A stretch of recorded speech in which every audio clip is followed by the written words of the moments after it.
Assalamualaikum warahmatullahi wabarakatuh. Di video ini kami akan menjelaskan cara melakukan uji asumsi klasik, estimasi regresi, uji T, serta uji F dengan menggunakan aplikasi eViews. Video ini merupakan tugas praktikum dari mata kuliah Ekonometrika 1 yang diampu oleh Bapak Imam Awaludin SEME. Baik, di sini saya Nahyatun Nafsiyah NPM 1911021020 dan rekan saya Lulu Suprihatin 1911021008 akan mempresentasikan hasil mini skripsi kami yang berjudul Analisis Pengaruh Suku Bunga Bank Umum dan Inflasi Terhadap Permintaan Kredit di Provinsi Lampung. Mini skripsi kami menggunakan sumber data dari data sekunder, di mana data suku bunga bank umum, inflasi, dan juga permintaan kredit di Provinsi Lampung bersumber dari Bank Indonesia. Sementara data produk domestik bruto bersumber dari Badan Pusat Statistik. Data mini skripsi kami menggunakan periode Januari 2015 sampai dengan Juni 2021, sebanyak 78 observasi. Di mana dalam mini skripsi kami variabel dependen atau variabel terikatnya yaitu permintaan kredit, sementara variabel independennya yaitu variabel bebasnya terdiri dari X1 yaitu suku bunga bank umum, X2 inflasi, dan X3 adalah PDB. Adapun tujuan daripada penelitian analisis pengaruh suku bunga bank umum dan inflasi terhadap permintaan kredit di Provinsi Lampung yaitu untuk mengetahui pengaruh suku bunga bank umum terhadap permintaan kredit di Provinsi Lampung. Yang kedua, untuk mengetahui pengaruh inflasi terhadap permintaan kredit di Provinsi Lampung. Dan yang ketiga, untuk mengetahui pengaruh produk domestik bruto (PDB) terhadap permintaan kredit di Provinsi Lampung. Hipotesis dalam mini skripsi kami yang pertama adalah H1, di mana diduga bahwa variabel independen suku bunga bank umum yaitu X1 mempunyai pengaruh negatif terhadap permintaan kredit di Provinsi Lampung. Untuk H2, diduga bahwa variabel independen inflasi yaitu X2 mempunyai pengaruh negatif terhadap permintaan kredit di Provinsi Lampung. Dan untuk H3, diduga bahwa variabel independen produk domestik bruto atau PDB yaitu X3 mempunyai pengaruh positif terhadap permintaan kredit di Provinsi Lampung. Sebelum kita mengetahui apakah hipotesis kita benar atau salah, maka kita harus melakukan uji asumsi klasik terlebih dahulu. Adapun uji asumsi klasik ini terdapat 4 macam, yaitu ada uji normalitas, ada uji multikolinearitas, ada uji heteroskedastisitas, dan yang terakhir ada uji otokorelasi. Langkah pertama ketika kita akan melakukan uji asumsi klasik adalah kita memindahkan data kita dari Excel ke dalam aplikasi eViews. Caranya, kita buka aplikasi eViews terlebih dahulu, maka tampilannya akan seperti ini. Kemudian kita pilih work file struktur tipenya sesuai dengan data teman-teman. Di sini saya menggunakan data time series, maka saya klik date regular frequency. Kemudian untuk frekuensinya, di sini saya klik monthly karena saya menggunakan data bulanan. Kemudian untuk start date-nya kita tuliskan 2015 bulan Januari dan 2000 sampai dengan 2021 bulan Juni. Kemudian kita klik OK. Setelah itu kita bisa langsung masukkan datanya dengan cara klik quick, kemudian empty group. Kemudian kita copy data dari Excel, kita pindahkan ke dalam eViews.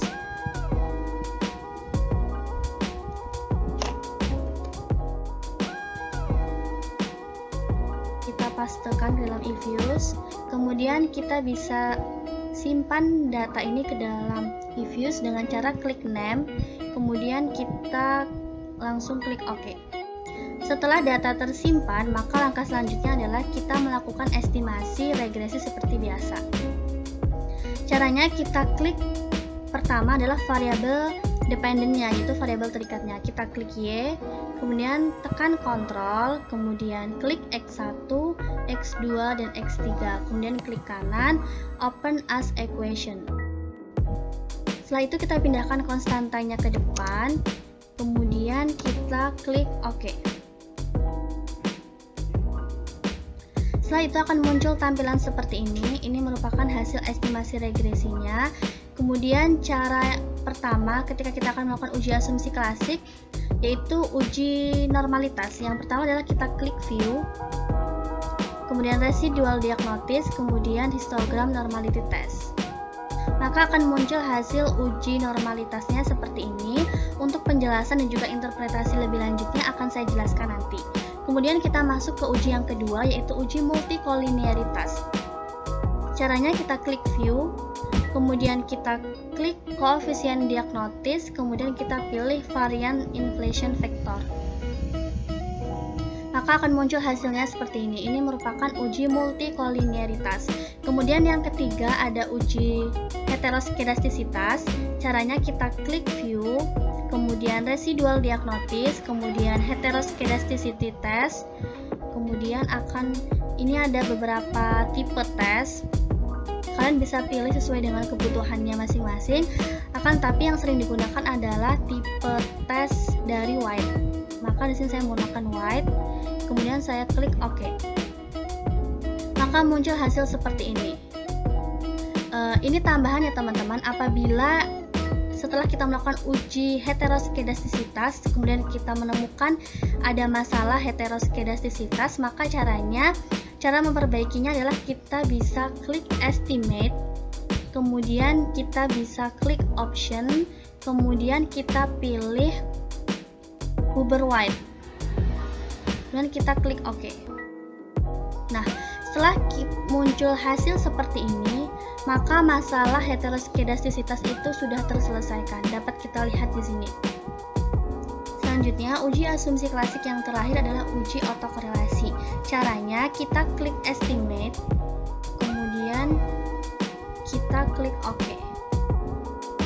Maka akan muncul hasil estimasi seperti biasanya. Di sini uji otokorelasi ini dapat dilihat dari nilai Darwin-Watson statistiknya. Jadi dari nilai di sini, Darwin-Watson statistiknya itu sebesar 0,184641. Kemudian untuk interpretasi lebih lanjutnya akan saya jelaskan nanti. Kemudian sama seperti masalah heteroskedastisitas, ketika terdapat masalah otokorelasi, maka cara melakukan perbaikannya adalah kita klik estimate, kemudian kita klik option, kemudian kita pilih metode HAP, kemudian kita klik OK. Maka akan muncul hasil perbaikan masalah otokorelasi. Mungkin untuk penggunaan aplikasi eViews cukup sampai di sini. Selanjutnya saya akan menjelaskan maksud dari uji asumsi klasik yang telah kita lakukan tadi. Oke, setelah kita mengetahui bagaimana cara melakukan uji asumsi klasik dengan menggunakan aplikasi eViews, selanjutnya kita akan menginterpretasikan apa sih maksud dari uji tersebut. Yang pertama adalah uji normalitas, di mana dapat kita lihat dari hasil eViews diperoleh nilai Jar-Queberanya sebesar 0,010272 dan untuk probabilitas dari Jar-Quebera sebesar 0,994877.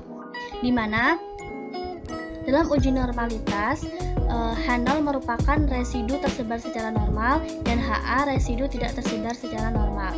Di mana nilai DF ini sudah bernilai pasti yaitu sebesar 2 dan untuk alfanya sebesar 5% atau 0,05.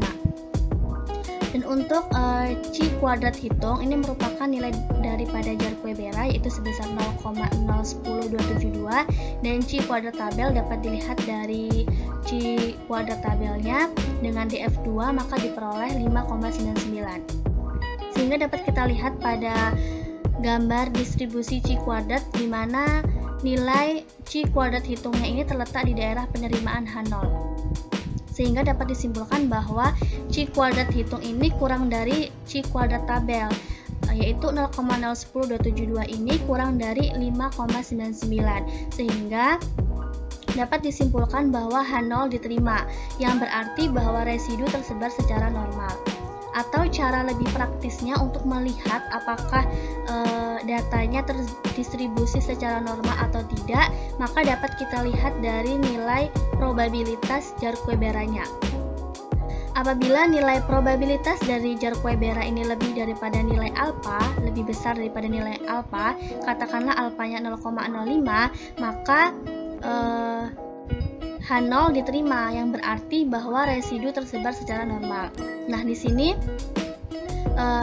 nilai probabilitasnya sebesar 0,994877 yang berarti lebih besar daripada alfa yaitu 0,05 yang juga menandakan bahwa H0 diterima atau residu tersebar secara normal. Selanjutnya adalah uji multikolinearitas, di mana untuk uji multikolinearitas ini terdapat nilai sentiret VIF-nya, di mana ketika nilai sentiret VIF-nya ini berkisar antara 1 sampai dengan kurang dari 5, maka terdapat masalah multikolinearitas yang rendah. Dan apabila nilai sentiret VIF-nya ini berkisar antara 5 sampai dengan 10, maka terdapat masalah multikolinearitas sedang. Dan apabila lebih daripada 10, maka terdapat masalah multikolinearitas yang tinggi. Dapat kita lihat dari hasil Ifuse tadi bahwasanya untuk variabel X1 yaitu suku bunga bank umum memiliki nilai VIF sebesar 8,343765 dan untuk X3-nya yaitu PDB memiliki nilai VIF-nya sebesar 5,793087, di mana X1 dan juga X2 ini memiliki nilai di antara 5 sampai dengan 10 yang berarti memiliki masalah multikolinearitas yang sedang. Sementara untuk variabel inflasi yaitu X2 ini memiliki nilai VIF sebesar 3,383673, di mana nilai tersebut kurang dari 5 yang berarti bahwa memiliki masalah multikolinearitas yang rendah. Selanjutnya adalah uji heteroskedastisitas, di mana diperoleh hasil di Ifuse bahwasanya untuk melihat apakah terdapat masalah heteroskedastisitas atau tidak dilihat dari nilai observasi R-squared-nya. Nah, di sini H0 ini merupakan terdapat masalah homokedastisitas, artinya tidak ada hubungan antara X dan juga residual. Dan HA-nya ini merupakan kasus heteroskedastisitas, yaitu terdapat hubungan antara X dengan residual. Nah, sehingga kita langsung melakukan uji heteroskedastisitasnya. Yang pertama adalah nilai alfanya sebesar 5% atau 0,05 dan DF-nya sebesar 3. DF ini merupakan banyaknya variabel independen yaitu variabel bebasnya. Kemudian untuk C kuadrat hitungnya ini diperoleh dari nilai observasi R-squared yaitu sebesar 24,685532 dan C kuadrat tabelnya dapat dilihat dari C kuadrat tabel dengan DF3, maka diperoleh C kuadrat tabelnya sebesar 7,81. Dan dapat kita lihat di gambar distribusi C kuadrat bahwasanya nilai C kuadrat hitungnya ini terletak di daerah penolakan H0. Artinya bahwa terdapat kasus heteroskedastisitas, terdapat hubungan antara X dengan residual atau ada masalah heteroskedastisitas. Oleh karena itu,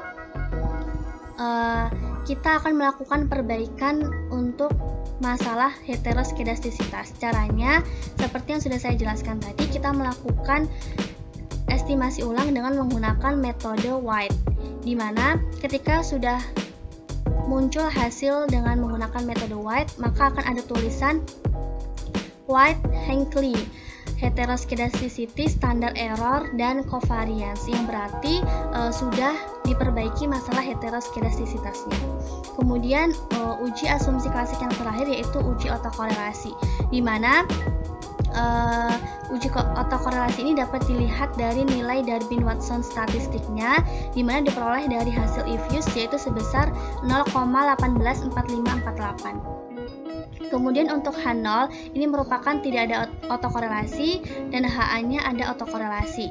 Kemudian diketahui bahwasanya nilai Darwin-Watson statistiknya itu 0,184548. Kemudian ini T adalah banyaknya observasi yaitu 78 dan K ini merupakan jumlah variabel bebasnya yaitu 3 dan alfa sebesar 0,05.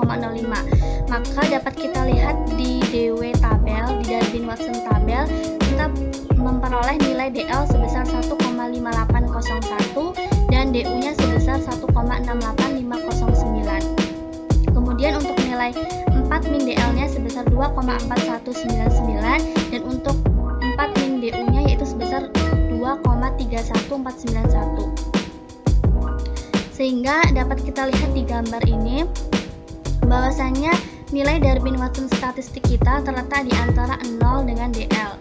yang berarti terdapat masalah autokorelasi. Oleh karena itu, maka kita akan melakukan perbaikan dari masalah autokorelasi. Caranya dengan menggunakan metode HAQ, di mana setelah kita menggunakan perbaikan dengan menggunakan metode HAQ, maka akan muncul hasil seperti di slide tersebut, dan terdapat tulisan HAQ standard error dan juga covariance, di mana yang menandakan bahwa sudah diperbaiki masalah autokorelasinya.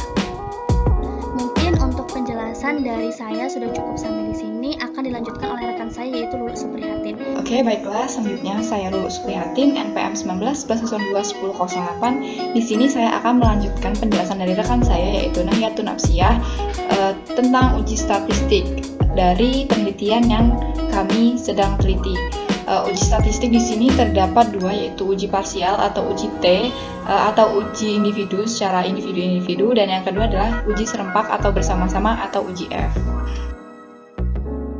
Yang pertama yaitu uji parsial atau uji T. Gambar ini adalah gambar yang kami dapat dari hasil estimasi di eViews.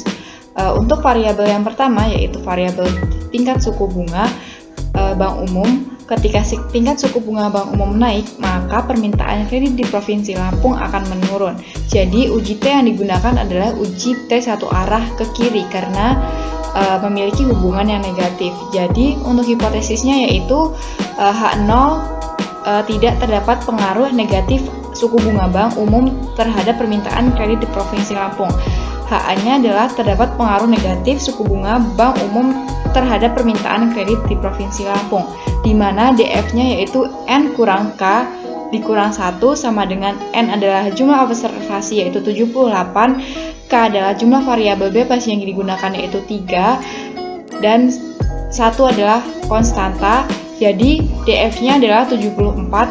Tes statistiknya yaitu dapat kita lihat di X1 pada gambar tabel yaitu min 10,61634, dan T tabel dapat dilihat dari tabel distribusi T yaitu sebesar min 1,66571, sehingga didapat gambar distribusi T seperti ini, di mana daerah yang diarsil adalah daerah penolakan H0 dan daerah penerima yang tidak diarsil adalah daerah penerimaan H0, sehingga karena T hitungnya sebesar min 10,61634 lebih kecil daripada T tabel yaitu sebesar min 1,66571, maka kesimpulannya H0 ditolak, yang berarti secara statistik variabel suku bunga bank umum nyata berpengaruh negatif terhadap permintaan kredit di Provinsi Lampung.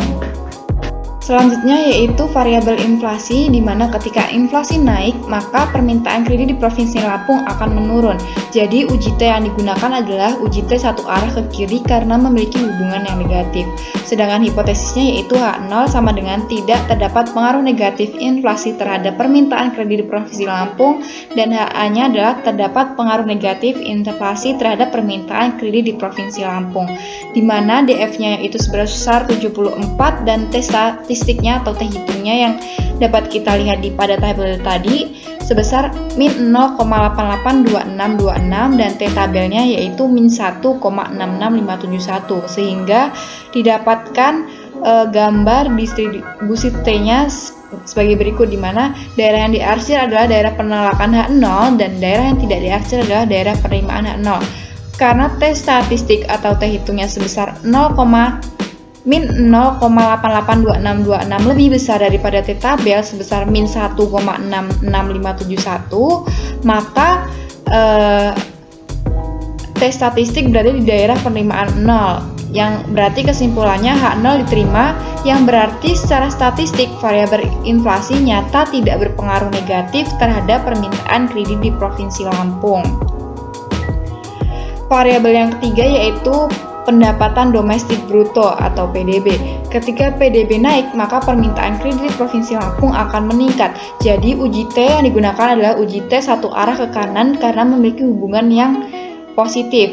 Hipotesisnya yaitu H0 tidak terdapat pengaruh positif PDB terhadap permintaan kredit di Provinsi Lampung, dan HA-nya adalah terdapat pengaruh positif PDB terhadap permintaan kredit di Provinsi Lampung, di mana DF-nya adalah 74, T statistiknya yaitu atau T hitungnya yaitu 4,47538 dan T tabelnya yaitu 1,66571.